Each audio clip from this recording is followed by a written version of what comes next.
Welcome to The Brooklyn with Pooch and Colin. My name is Colin Helwig, Brooklyn Nets beat writer for Nets Daily. We're clocking in for episode number 33 of the pod today. Nets fans, we are in the bleak midwinter of the season right now. We just surpassed the halfway point of it. After a brief hiatus, the Nets are kind of back to their losing ways, their most abrupt and recent one being an embarrassing loss to the New York Knicks on Wednesday night. While many fans are aligned on the importance of the tank, the way Brooklyn is doing it right now, it's definitely soured on a few people. However, one of our best writers on the beat is here to help us sift through it all today. For the first time, we have Brian Lewis calling into the show. Brian, thank you for making the time. I know you're busy, so we'll just get right into it. What was your reaction to the near historic bludgeoning the Nets took at MSG on Wednesday? I felt like I was back last year when I was in LA and they lost to the Clippers by 59. Kind of felt like that all over again. Yeah, I believe this is the Nets are there's two teams in NBA history to ever lose by I forget what the margin was. I believe it was 50 plus.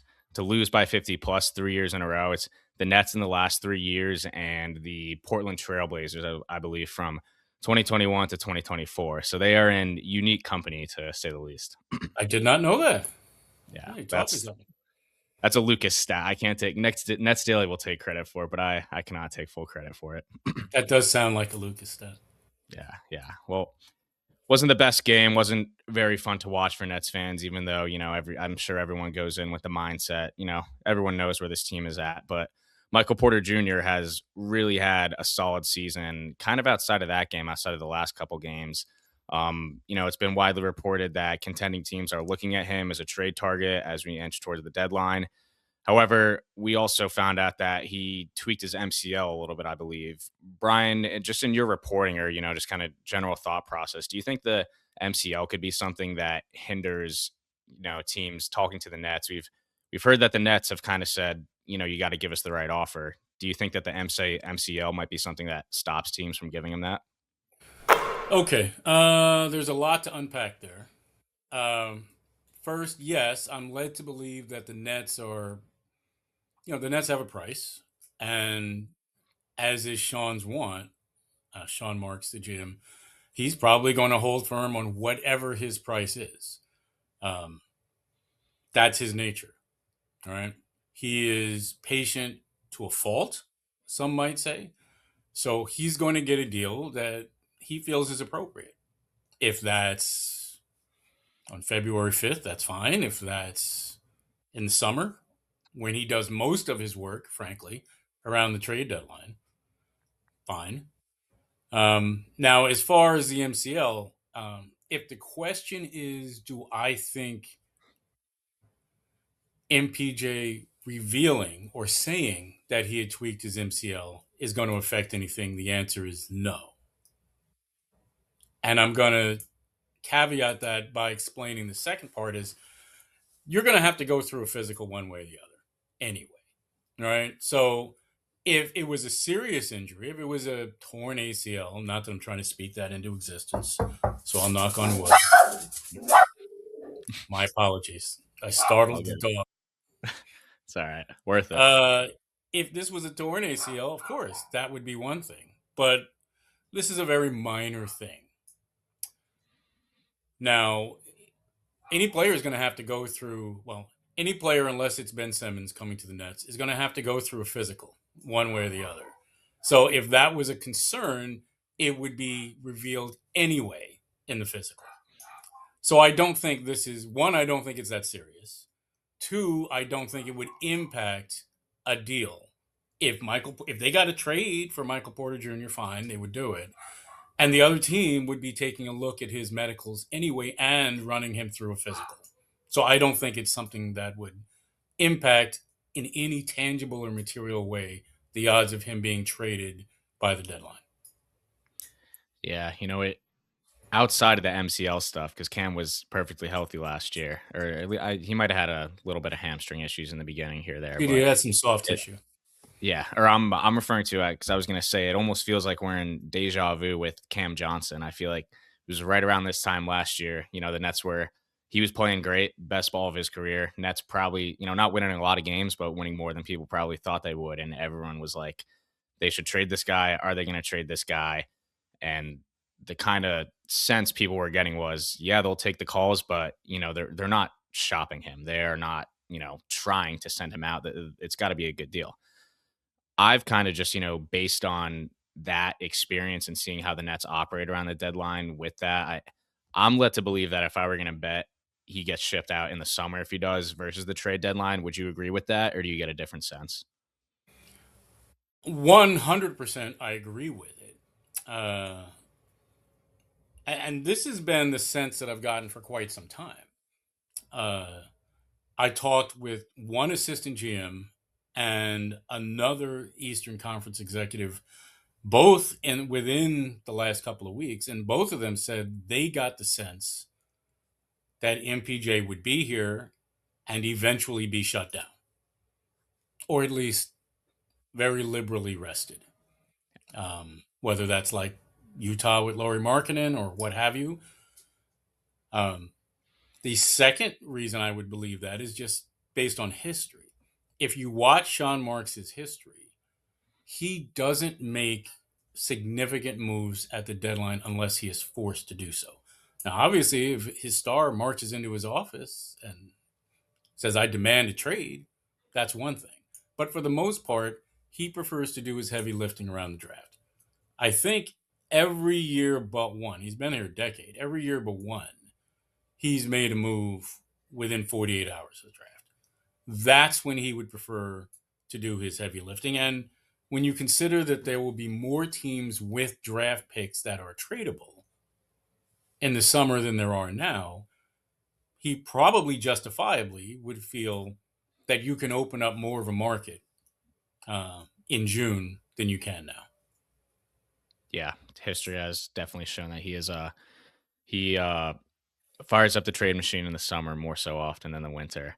I'm going to move on to the other Cam. I know you wrote earlier this week that every sign is pointing to his time running out in Brooklyn. Do you think that there's anything they could do that could change that, short of Cam, just totally remodeling his play style?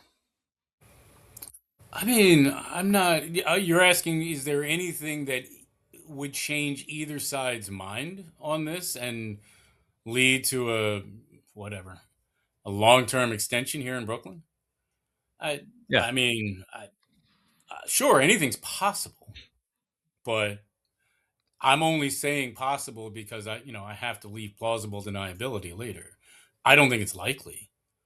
Uh, Listen, I mean, he was offered multiple contracts. He turned them down. Led to believe didn't even really respond, didn't even really give a counteroffer. Um, and now he is, since he did not get his rookie scale extension from the Nets, is now into his third agent. Uh, this looks like a marriage that's over.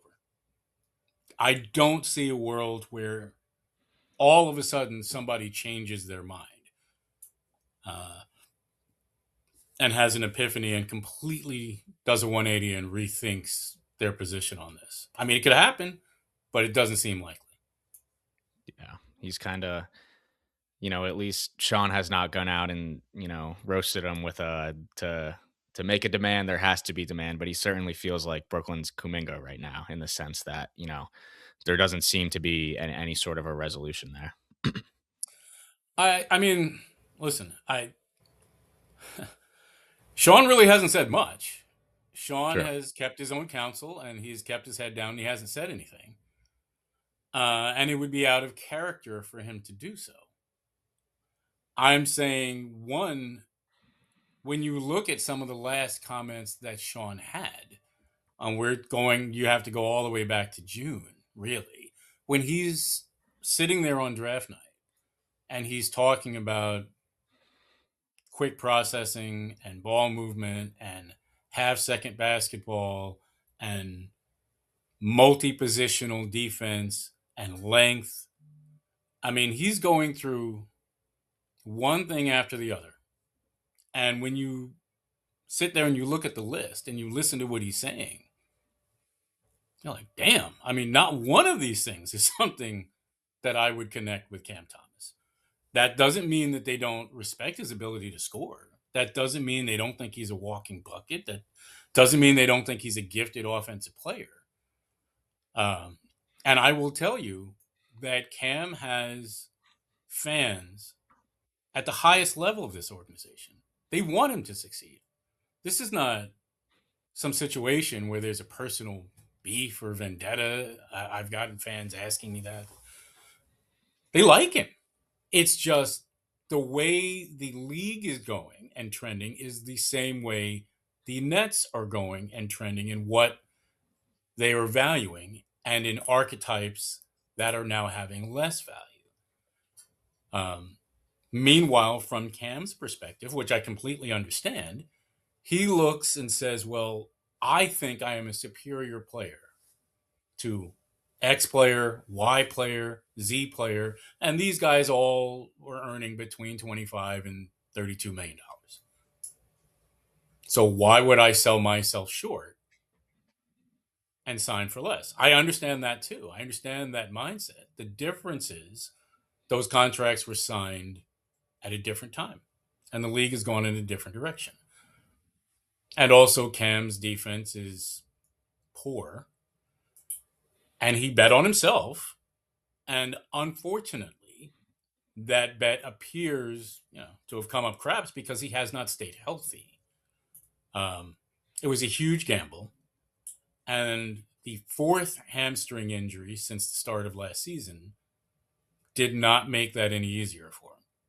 So I don't see a world where they come to a resolution that makes both of them happy. Now, they could get a deal done where one side is miserable and the other side's happy, but I don't see any way for them to both be happy in this because they're that far apart. Yeah, I very much agree with you, and I've noticed myself the all the things Sean has been saying and the decisions. I think we talked about this a week or two ago. They have really targeted players who play both sides of the ball, pass the ball, have the way the game is going. I This is just a theory. I've always felt like the turning point for the Nets was when that 2022 Boston series when Yeah. I mean KD and Kyrie like shooting a combined like 36% from the field didn't help either. But, Seth Curry, Patty Mills, Kyrie, those guys, they were just getting fried on the defensive end, not being big enough. And the year before that was when they drafted Cam. And since then, it's been Noah Clowney. It's been, everyone has positional length that they drafted this year. It very much does look like they're trending in a direction as a team that Cam's play style doesn't exactly. So And I would add, but not to cut you off, but after that series, it may even have been during that series. I can't recall. Um, Kevin Durant was very vocal. I mean, in his own passive aggressive way, but he was very vocal about their lack of length and them needing to add more length and wingspan and so forth for them to be able to match up come playoff time. He wasn't shy about saying that. He told us that. Uh, he made sure Sean knew that. So this is not something that I think Sean was oblivious to. They've gone out of their way to add that. And that, unfortunately, for Cam, doesn't fit him. yeah, indeed they have. So I'm going to segue into our mailbag now. Joe Martin asked us, can Cam Thomas yield a trade return, or would he have to be involved in some other player on the team to return any sort of value? I think we know the answer to that partially, and I know we just talked about him, but Brian, do you have anything else to kind of add to that in regards to Joe's question? Again, it's always possible. Yeah, some team could find some desperate situation that crops up between now and February 5th. But what I would tell you is he did not have any sort of viable trade market over the summer. Uh, and he was coming into the season healthy. I don't think that's improved at all from the summer to now. So my suspicion, my strong suspicion would be that yes, Cam's value is to the point where he probably would have to be aggregated as part of a bigger deal, whether that's a salary dump or what have you, he probably would be part of some larger deal just as a matching salary. Yeah, very much agree with that. And then I want to get into this one. This is from Sir Prince Alexander the Third. This is one from our last episode that Got we didn't make royalty it coming to. in. That we do. Loyalty and royalty. Who outside the lottery, assuming the basketball gods are not in favor again, would you like the Nets to target? I don't think anyone thinks the Nets won't be in the lottery this year, but If maybe they're kind of outside the lottery, there will be torches and pitchforks, and they'll be storming Barclays Center. I don't see a world where this team is in the play-in. Um, if we mean literally outside the lottery, I mean, listen, they have a strong history of finding big men, and they always seem to draft a big man like every other year. So I mean, could I see them targeting like an Alex Condon in the second round? I guess. If you're talking about outside the lottery, like a guy that they like, that fits outside the lottery. I mean, I think Sean personally scouted Kareem Lopez recently, last week, I think. yeah, Um, if you're saying who, and since so much attention, justifiably so, has been paid to the quote big three in this lottery, if you're saying, well, if we move aside and we're ignoring, Boozer, and we're ignoring Darren, and we're ignoring AJ, like who outside that big three might be something that they would, a player that would suit them. I mean, listen, at this point, they are talent poor enough. There are a number of guys that could go 4 to 7 that would make a huge impact on this team. I mean, I think Caleb Wilson, listen, I think when his shot comes around, and the other night's performance in the Garden aside, I think the Nets have done a decent job working on the jump shot of some people that have not been known as shooters. I think Dave Love does a really good job as kind of their shooting coach. But I think if they got Caleb Wilson at 4, I think he would eventually be a godsend for them, especially once his jumper comes around.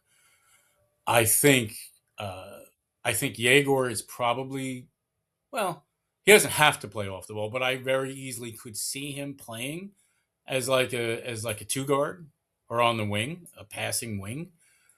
So at this point, there are so many point guards that are viable, in that range. So I mean, Kingston Flemings would be fantastic. I mean, I could see him excelling playing on the ball, being an electric point guard, and then having Yegor play at the two. I mean, there are a number of players, believe me, that would help this roster. They are that talent poor. yeah. I know. I truthfully haven't had as much time as I would have liked to, watch college ball this year and really gauge interest in some of these guys. But Mhm. the one that I just feel like clicks a lot of the Nets history boxes would just be Dash Daniels. We talked about, you Mm. know, being a defensive player. He's not likely to go in the lottery, but still a good player. The Nets though have so many wings already, and I think they could really use a table setter. I think, they've been playing Yegor. He'll bring the ball up, but then he'll either get a screen or he'll dump it off, and then like you said, he'll play off ball. So I'm not sure if the plan is to make him a point guard. One way or another, I think they'll need one next year. So I think that'll be priority number one. But maybe they trade MPJ and it's something to match the salary, and they get a pick back that's in the later. I would Dash Daniels just feels, and everyone kind of knows who he is. Like him being a good prospect and his brother being a great defensive player helps too. But the Nets dedicate, and we saw in I forget what they called it. I believe scout. They dedicate a lot of time and energy to overseas, foreign basketball players, and he's Australian. He fits the bill there. So just kind of one that sets off some bells and whistles in the back of my head. Yeah. I mean, well, that's what I'm saying. When you say outside the lottery, I just want to throw out all of those because I'm not sure exactly what we mean when we're saying outside the lottery. So, yeah. Yeah. Yeah. Well, here's to hoping the ping pong balls fall a little bit more favorably this May. All right. So one thing to just kind of close us out, Brian. It's a segment we do just called One Thing. I got two questions for you, and then we'll wrap this guy up. What's one thing that has surprised you the most about the team so far this year? Wow. Caught me flat-footed with that one. One thing that surprised me most. Well, I would say I've been pleasantly surprised at how well Yegor has shot, because that was a huge question, or at least line of questioning, um, coming in. Line of question coming out of his time at BYU. Now, I should say the Nets were quite confident that he was going to be able to shoot, but again, you know, am I shocked that they would say that? No, I'm not. Um, and after the draft, I had talked with Andrei Kirilenko, former net great Andrei Kirilenko, uh, and he told me that Yegor. He says I am not the slightest bit worried about his 3-point shot. He says he's a professional shooter. He will shoot when he gets to the NBA. So that encouraged me. But seeing it with my own eyes, I have been pleasantly surprised at how quickly he has established himself as a shooter. Um, that's probably one thing. Um, I've probably been a little surprised, I guess, at how egregiously streaky they have been. Um, the lows are probably about where you thought they might be. I mean, let's be fair. They were supposed to win 18 and a half, 19 games. Um, when you have a team that bad, there will be some beatings involved. Like you will get, a 50-point loss that sticks out when a team is that bad. Um, I was surprised, I guess, at how good they looked defensively in December. I think that exceeded any expectations I would have had. Um, I mean, I'm not surprised that Jordy is trying to squeeze blood out of a stone and that he's going to coach them hard. But I was surprised at how competitive they looked for that length, and it wasn't like they just beat bad teams. I mean, Minnesota's not a bad team. Um, Yeah.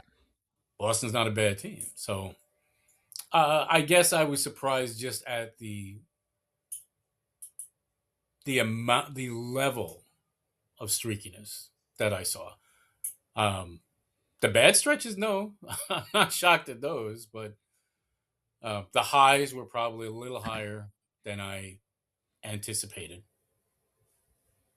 Yeah. I Other than saw that, I don't think that anything is overly shocking. No. Yeah, I saw somewhere yesterday that their net rating, I believe, in October. Now, October was only 5 games, and that those first two, I believe, were very rough. Their net rating in October was -14, then it was -8 in November. December was +8, and since then it's back to -11. I don't know if that 11 included the 50-point blowout, but yeah, that's it's definitely kind of crazy looking at those numbers jump out at you like that to see the swing. And I totally agree with you on Yegor's jump shot. That seemed to be the first thing everyone said was the kid can't shoot. And now you talk about him, what's the first thing you talk about is the jump shot. So I think that's definitely jumping off the page. And then second half of this is, we are at the halfway point of the season. So what's one thing that you have your eye on now in the second half of the season, whether it's on court stuff or, just stuff kind of going on in the front office? Well, I mean, listen. Obviously, what do you do with MPJ? And I will include Highsmith and Claxton and uh, I guess Dayron, whatever else is done at the deadline. I frankly think you're more likely to see just Sean Marks renting cap space. He's got 15 million. Whether that ends up being whether that's all used in one place and he manages to pry a first rounder out of somebody, or whether that's parceling off 5 million here and 5 million there. for second round picks because they don't have enough of them, and I'm sure they need more. Um, so I guess that's probably more likely. But obviously, until the trade deadline is passed, eyes are going to be on what ends up happening with MPJ and whether they're holding him. And if they are holding him, then how many games does he play in the, post All-Star break? How many games does he sit? He has a bad back, or at least has a history of back problems. And now with a knee, I mean, you have plausible deniability to sit him. And this brings us back to Lauri Markkinen. Um, so, I mean, I think that's one thing that would definitely bear watching over the second half. And obviously, the continued development of the young kids. Um, can Yegor actually learn to drive at least a little bit? Uh, can Nolan Traore continue to develop and look like a viable backup point guard in this league? Um, I mean, you have three level scoring. I'm not sure right now that Nolan has one place on the floor that he can reliably score, but if he can develop one, you know, he's not a great finisher. Um, he's not a great 3-point shooter, but I mean, if he can develop just a little bit of a mid range game, or if he can improve his finishing a little, which I'm sure will happen as he gets bigger, because you've seen him, he's very tiny, he's willowy. Um, so I mean, if he can develop one area of the floor where he can score regularly, then you've got a viable rotation point guard. Um, these are the kind of things I would be paying attention to over the second half of the year. And by the way, if you do keep MPJ, I'd be curious to know, well, are you keeping him and am I going to see him traded the night before the draft or am I going to see him extended? So these are the kind of things that I would be looking at between now and, say, the lottery. Yeah, no, I agree with you on all fronts, and I think you mentioned it. Claxton is one that almost intrigues me kind of underratedly, just because thinking about there's the center market is so fluid in the NBA all the time, and Claxton is making a whole lot less, and MPJ is having the great season, so he's the guy everyone's talking about, but Mhm. Claxton's still having, I think it's not by much, but I think a lot of his numbers are still career high numbers. And he's easier to move because he's getting paid less. So I'm very interested in not just like what the Nets center rotation could look like without him, or I'm not just intrigued by what they could get for him, but what it would again what the center rotation would look like without him. Because Day'Ron Sharp's been playing great, as we all know, and I for a while have personally been intrigued about the idea of giving Day'Ron Sharp starter level minutes, and let's just see what happens. And if it doesn't work out, you lose a lot more games. Whoop de do. And if it does, then you got an even younger center who you can build with, and that all trickles down to where Danny Wolf can get more of the backup minutes. So I especially have my eye on I'd Claxton. like to see. I would be curious to see that for a multitude of reasons. One, again, Claxton. To me, if you're trading MPJ, and I don't know, and I know I keep coming back to that. I'm not necessarily even saying that I think that's likely, because I frankly, as every day goes by, I think it's less and less likely. I think it's likely that he's here on February 6th. Um, if you look at Claxton's numbers on off numbers when MPJ is on the floor and off the floor, they're pretty stark.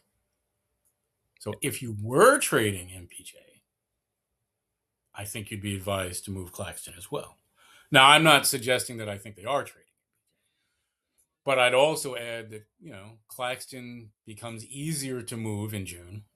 As you say correctly, he does have a descending salary. Um, so, I mean, the last 2 years of his deal are really good. Yeah. So he would have value there.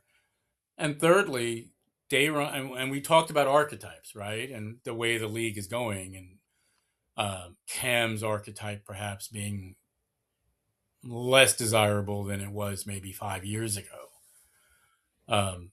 Dayron's archetype may be more valuable than ever because the league more and more is going toward, for lack of a better term, possession production, right? Getting more possession, whether that's offensive rebounds or producing turnovers, et cetera, et cetera.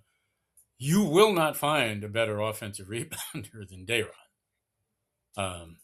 So he does fit that archetype. I mean, let's be fair. Look at what Houston does. Houston just wants to get the ball on the rim. That's it. That's their goal. Get the ball on the rim, and then we will play volleyball and we will beat you up. That's what they do, and it's quite effective. So, yeah, I think Dayron, he does fit what the league is going more toward. And I question, for an organization that, whatever their failings are, you can't say that they've drafted big men poorly since Sean has been there. So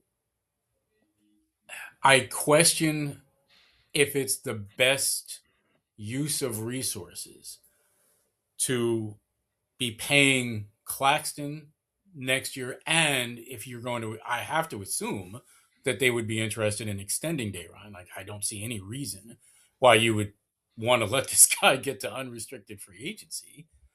So, yeah, I mean, I understand that they do have a team option, but you wouldn't want him to hit unrestricted free agency next summer. So you would think that they would extend it. So do you really want to be paying them both simultaneously, or do you want to cash in on one of them and then let Danny backfill those minutes and then draft a big man this year?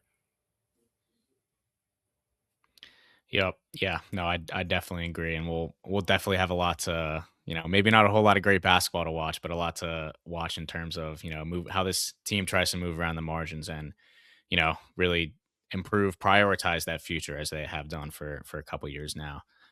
Brian, I want to thank you again for coming on. We really appreciate hearing from you and you taking the time. I'm sure most of our listeners know where to find you by now, but why don't you go ahead and plug your handles and let the good people know where they can find you and read more of your work. Well, I mean, I'm gonna tell you what they are. I can't see how to plug them in here, but it's NYPost_Lewis. So just NYPOST_LEWIS. Awesome. All right. Yep. Everyone check out Brian. Check us out. We're at the Brooklyn Pod on X, on Instagram, on TikTok. If you want to email us, you can find us at thebrooklynpod@gmail.com. We got the Boston game tonight, and then I believe Brooklyn goes on the road for a little while, but we'll be covering Yep. everything at Nets Daily. LA. That's right. Yeah. Nets After Dark, the always tough road trip. Are you going to be traveling, Brian, or are you going to be watching? I am not making this road trip. So okay. no. So I will be here. We can all commiserate in the snow. So I'll be shoveling out before the game Sunday. Yeah, that too. Everyone, if you're in New York metro area, stay safe. Try to stay warm. Got a big one coming soon. All right. Take care, everybody. See you next time. Thanks.